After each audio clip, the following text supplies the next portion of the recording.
तो स्टूडेंट्स कैसे हैं आप लोग। ठीक है। तो आज हम देखने वाले हैं विद्युत धारा नाम के यूनिट की ओटी। ठीक है।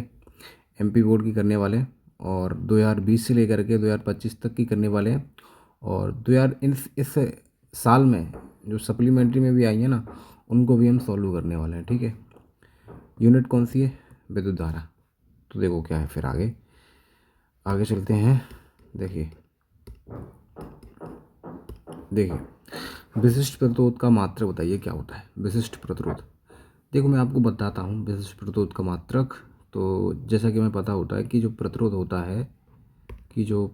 होता है आर, वो समानुपाती होता है एल के।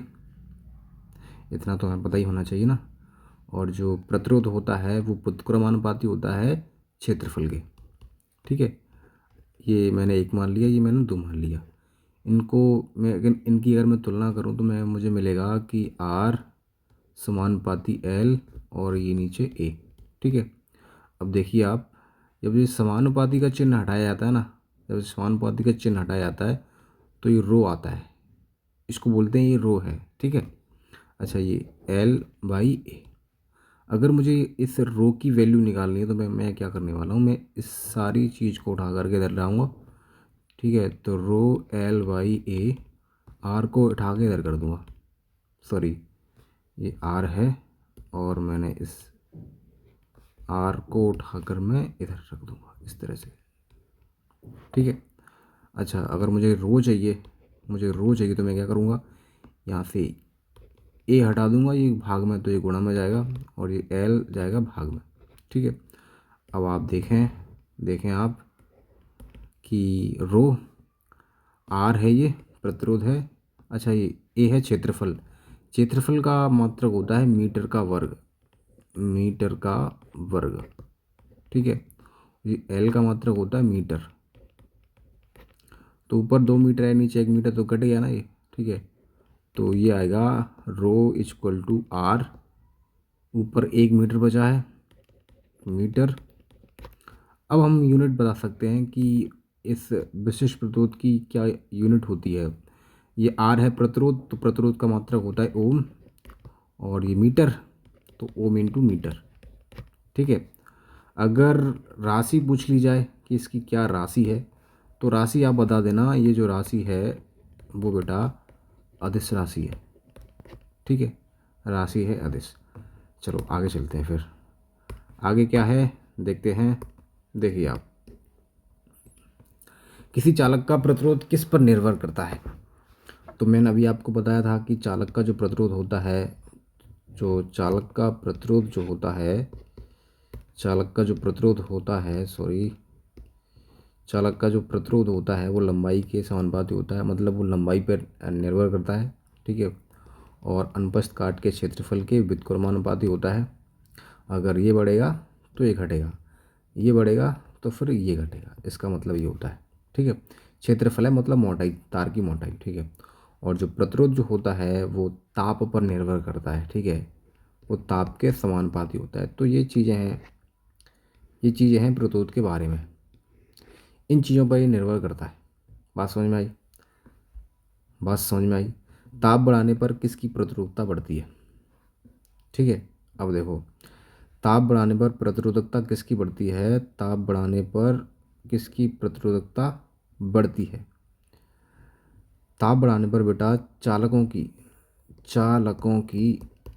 प्रतिरोधकता रोध प्रतिरोधकता बढ़ती है। ताप बढ़ाने पर चालकों की प्रतिरोधकता बढ़ जाती है। ठीक है। जैसे मेरे पास अगर तांबे का तार है, ठीक है, मेरे पास तांबे का तार है। ठीक है। तो मैं इसको क्या करूँ, मैं इसको बेटा गर्म करूँ, मैं इसको नीचे से, या फिर ये धूप के कारण ये गर्म हो रहा है। ठीक है। प्रकाश के कारण गर्म हो रहा है, तो इसकी जो प्रतिरोधकता होगी वो बढ़ जाएगी। ठीक है। इसका जो रो होगा वो बढ़ जाता है। बात समझ में आई? आगे चलते हैं, क्या है आगे। तो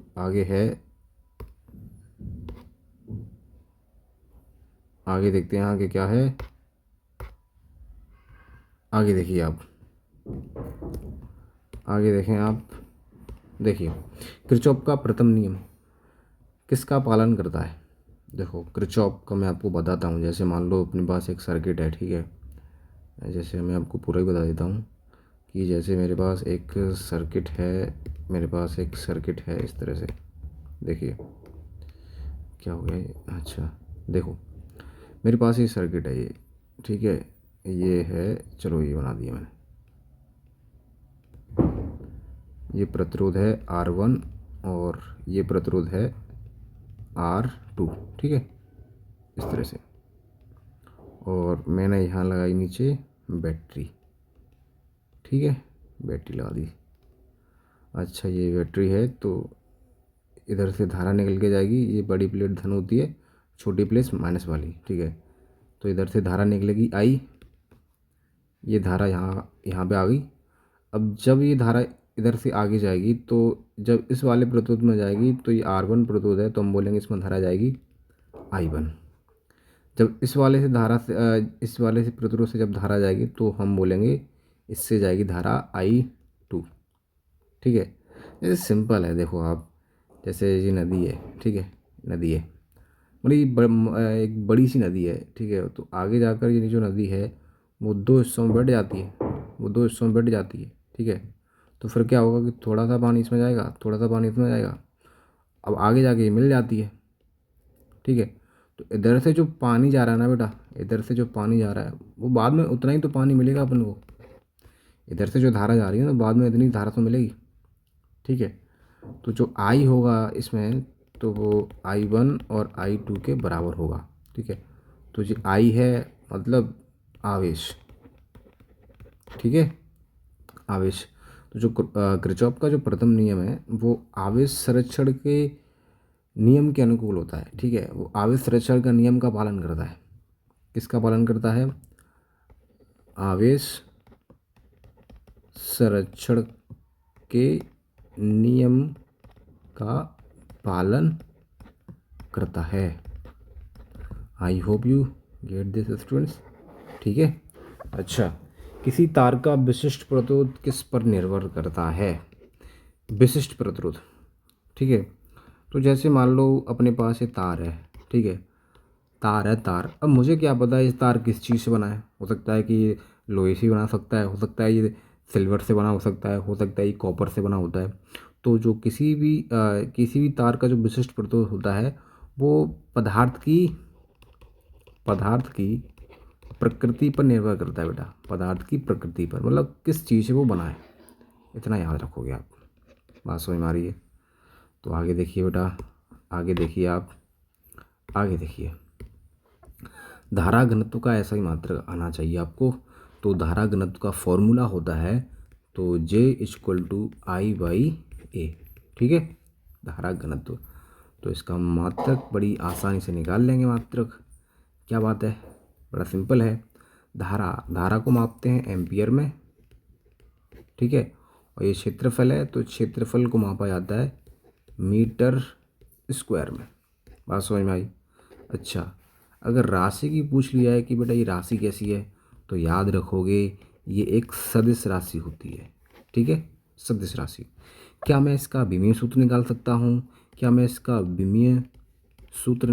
हूँ? हाँ बिल्कुल आसानी से निकाल सकता हूँ। देखो फॉर्मूला तो इसका है ही, तो इससे मैं विमीय सूत्र निकाल सकता हूँ काफ़ी ईजिली। तो मैं कैसे निकालूंगा? अच्छा, ये I है, I का होता है A मतलब एम्पियर, और ये है A मतलब क्षेत्रफल में क्या होता है? क्षेत्रफल में दो लंबाइयाँ होती हैं, ठीक है, लंबाई और चौड़ाई, दोनों ही लंबाई हैं, तो इसको मैं बोलूँगा ये L का वर्ग है। क्या बात समझ में आ रही है? अब देखो, अब मैं क्या करूँ, मैं इस L को ऊपर ले जाऊँ, तो मैं L को ऊपर ले जाऊँगा तो ऊपर ये A है, L को ले जाऊँगा तो घात 2 है अभी इसके पास, ऊपर जाएगी तो घात माइनस की हो जाएगी। अच्छा, या तो आप इसको ऐसे लिख सकते हो या फिर आप इसको ऐसे भी लिख सकते हो। इसमें बेटा m की कमी है तो मैंने m कर दिया, लेकिन m है कितना? 0, इसमें m तो है ही नहीं। तो बेटा ये इसका विमीय सूत्र है। बात समझ में आ रही है? सर समझ में आ गई। ओमीय प्रतिरोध का उदाहरण बताइए, ठीक है बेटा। ओमीय प्रतिरोध का उदाहरण होता है तांबे का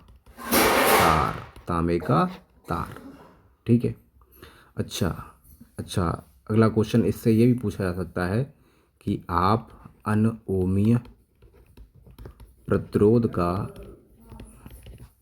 उदाहरण बताइए।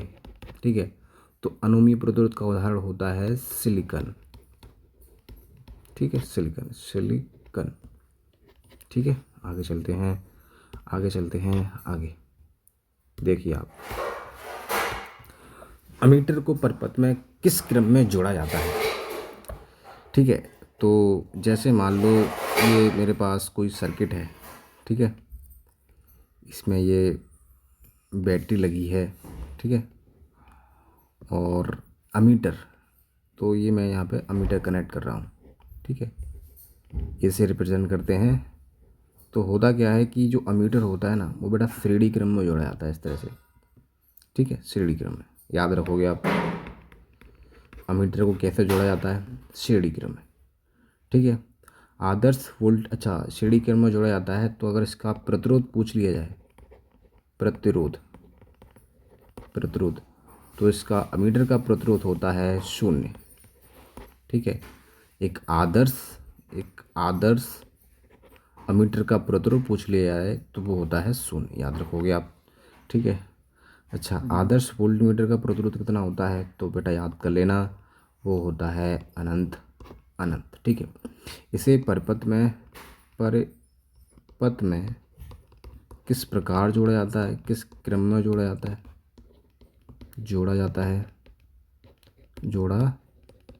जाता है, तो इसे परिपथ में हमेशा ही समांतर क्रम में जोड़ा जाता है।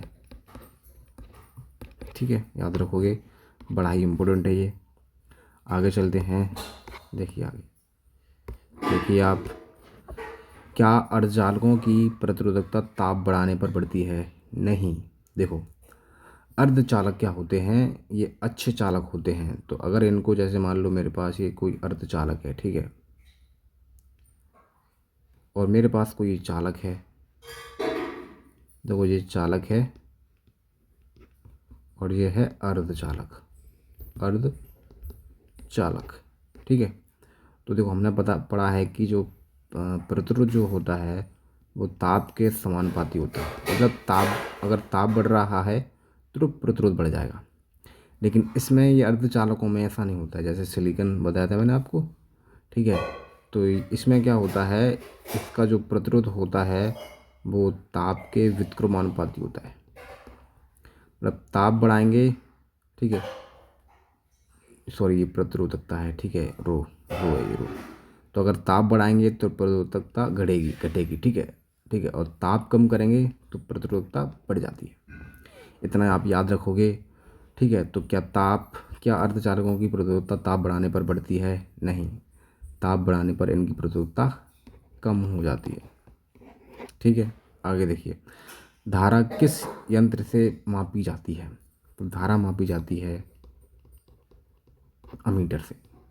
ठीक है, इसे श्रेणी क्रम में जोड़ा जाता है, इसका प्रतिरोध 0 होता है। ठीक है, अच्छा अगर वोल्टमीटर की पूछ लिया जाए, वोल्टमीटर में से इस तरह पूछेगा कि वोल्टेज किस यंत्र से मापा जाता है? तो वोल्टेज मापा जाता है वोल्ट मीटर से।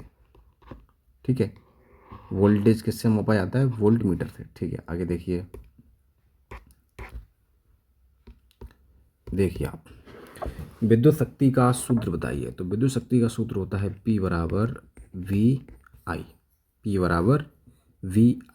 देखिए आप, ये इसका सूत्र होता है विद्युत शक्ति का। ठीक है, इसकी जो यूनिट होती है, इसका जो मात्रक होता है वो होता है वाट। ठीक है, और हालांकि इस फॉर्मूले को हम चेंज करके भी लिख सकते हैं थोड़ा सा। देखो हमें पता है कि जो V होता है वो होता है RI। तो अगर मैं यहाँ पे V की वैल्यू रखूँ यहाँ पे, तो मुझे मिल जाएगा P इक्वल टू V की जगह RI। ठीक है, RI, और ये एक I है। तो इसको जब हम सॉल्व करेंगे तो ये आ जाएगा I²R। ठीक है, तो सीरीज में ऐसा रखा था, बस ऐसे भी लिखा जा सकता है, ये दोनों ही सही हैं। धारा घनत्व का विमीय सूत्र बताइए। धारा घनत्व, शायद मुझे लगता है कि मैं इसको पहले बता चुका हूँ, तो फिर से बता देता हूँ कि इसका फॉर्मूला होता है J बराबर I/A, ठीक है। अच्छा, I के लिए एम्पियर, और ये जो क्षेत्रफल है इसको हम लिखेंगे L का स्क्वायर, ठीक है।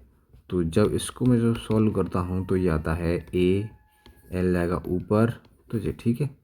इतना है इसका भी सूत्र। आगे देखिए आप, आगे देखिए, अनुगमन वेग पर ताप का क्या प्रभाव पड़ता है, ठीक है। तो अनुगमन वेग होता क्या है, अनुगमन वेग क्या है, अनुगमन वेग, देखो बेटा, जैसे मतलब अपने पास एक तार है, ठीक है। ये इसको हम क्या कर रहे हैं, इसको हम जूम कर रहे हैं, ठीक है। तो जूम करने के बाद मुझे मिलता है थोड़ा सा इस तरह से, मैं इसको बना रहा हूँ, मैंने जूम कर दिया, ठीक है। अच्छा, अब जूम करने के बाद क्या होगा, ये ऐसा दिख रहा है। अब अगर ये ऐसा है तो होगा क्या कि इसमें बहुत सारे इलेक्ट्रॉन होंगे, इलेक्ट्रॉन, ठीक है। तो अगर मैं यहाँ पे इसमें बैटरी लगा दूँ, एक बैटरी लगा दूँ, ठीक है, वोल्टेज लगा दूँ इधर, तो फिर क्या होगा, इधर ये प्लस वाला है, इधर ये माइनस वाला, ठीक है। तो अगर यहाँ पे प्लस है तो यहाँ पे प्लस, यहाँ पे माइनस है तो फिर यहाँ पे माइनस, ठीक है। तो होगा क्या कि जो इलेक्ट्रॉन हैं वो इस प्लस की तरफ भागेंगे, ठीक है। अब ये जो इलेक्ट्रॉन के जो भागने का तरीका होता है, मतलब कितनी स्पीड या धीरे भाग रहे हैं, इसी को हम बोलते हैं अनुगमन वेग। क्या बात समझ में आ रही है। अगर मैं इनकी स्पीड को, भागने की गति को अगर रोक दूं कैसे भी करके, तो मैं बोलूँगा कि अनुगमन वेग कम हो गया, अनुगमन वेग कम हो जाएगा, ठीक है। और अगर इनको ज़्यादा जल्दी दौड़ाऊँ तो मैं बोलूँगा इनका अनुगमन वेग बढ़ गया है। इतनी सी बात समझ में आ रही है सर, समझ में आ गई। तो फिर आगे आप देखिए, आगे फिर आप देखिए, फिर थोड़ा सा और मैं बता देता हूँ मैं आपको। देखिए, देखें आप, तो अनुगमन वेग पर ताप का क्या प्रभाव पड़ता है, ठीक है। अब देखो, हमने ये बात पता है, हमें बात पता है कि जो ताप प्रतिरोध जो होता है, प्रतिरोध वो ताप के समानुपाती होता है, ठीक है। अगर ताप मैंने बढ़ा दिया तो प्रतिरोध बढ़ जाएगा, ठीक है। तो अगर ये तार है इस तरह का, ठीक है, मैं इसका ताप बढ़ा दूं, ठीक है, तो इसका प्रतिरोध बढ़ जाएगा।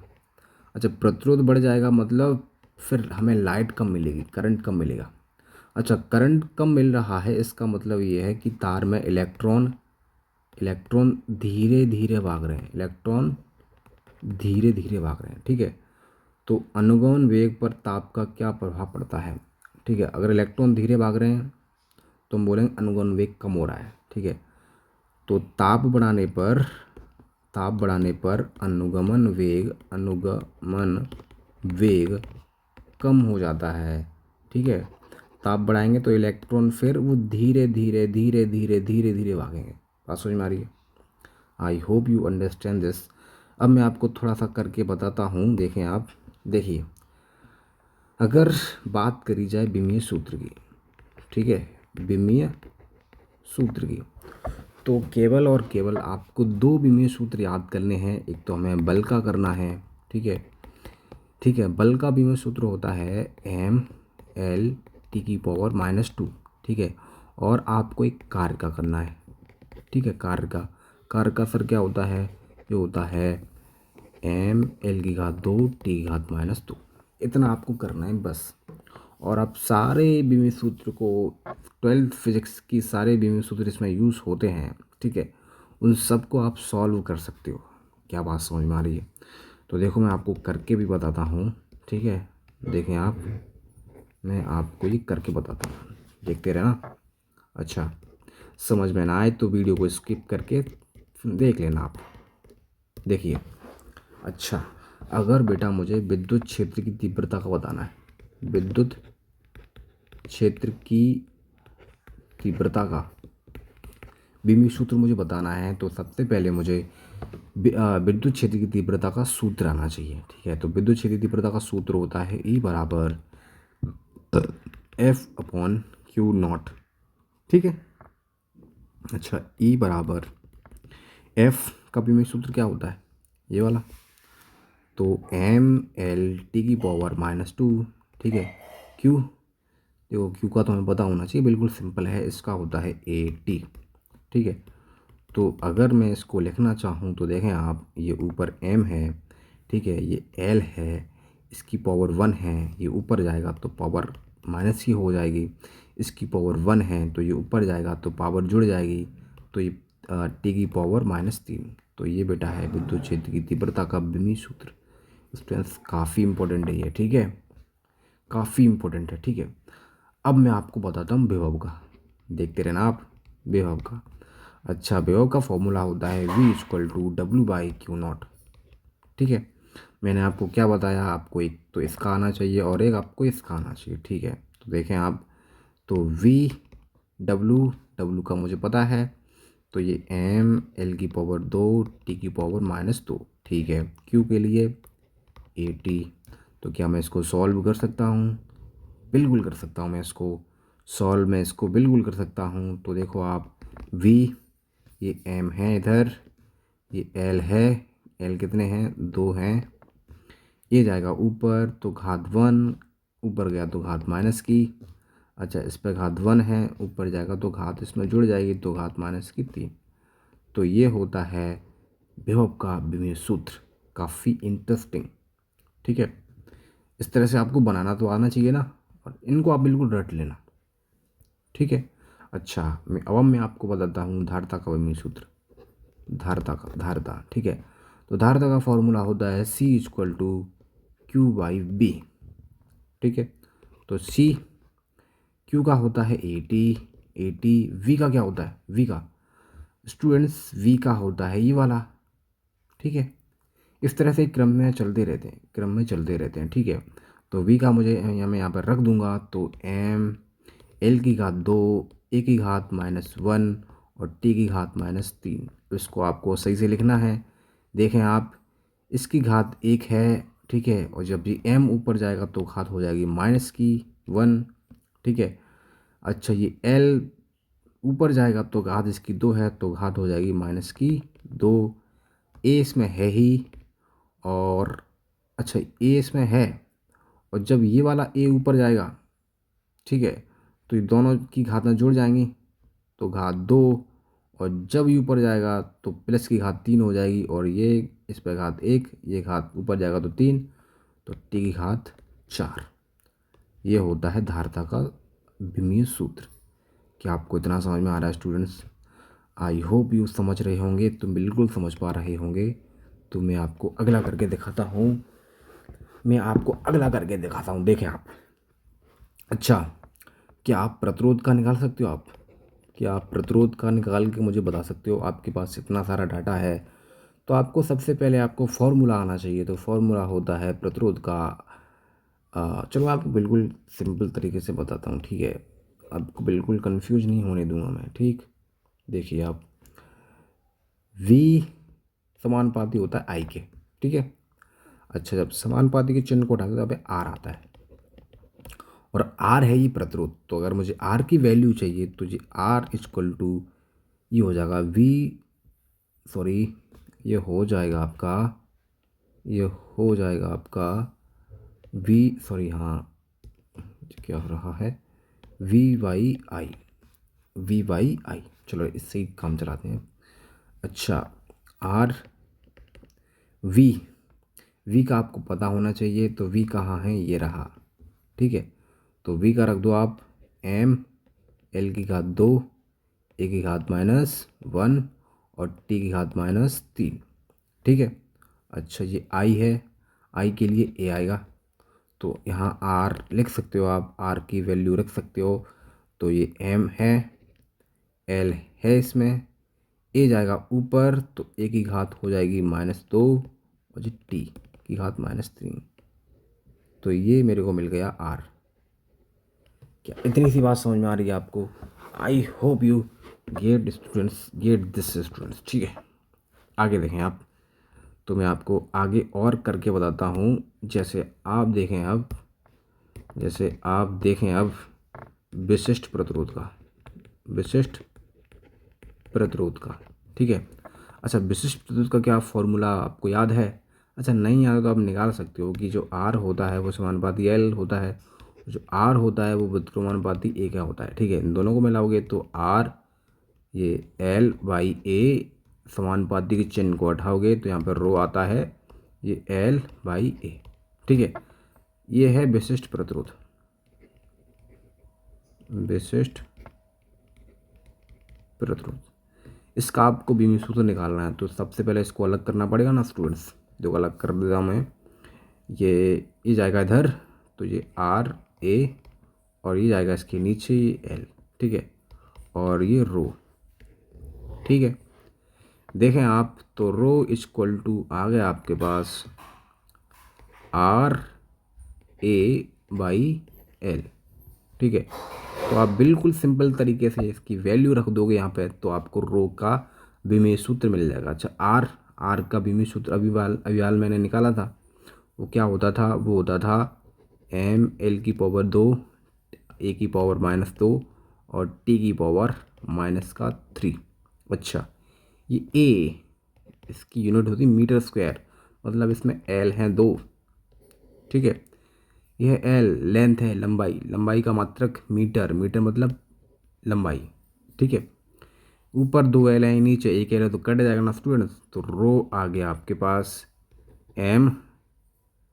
अच्छा, इधर 1 L बचा अभी, 1 L, 2 L इधर और 1 L इधर, तो कितने L? 3 L, A⁻² और T⁻³ तो ये आपके पास रो का विमीय सूत्र है। क्या आपको बात समझ में आ रही है? ठीक है।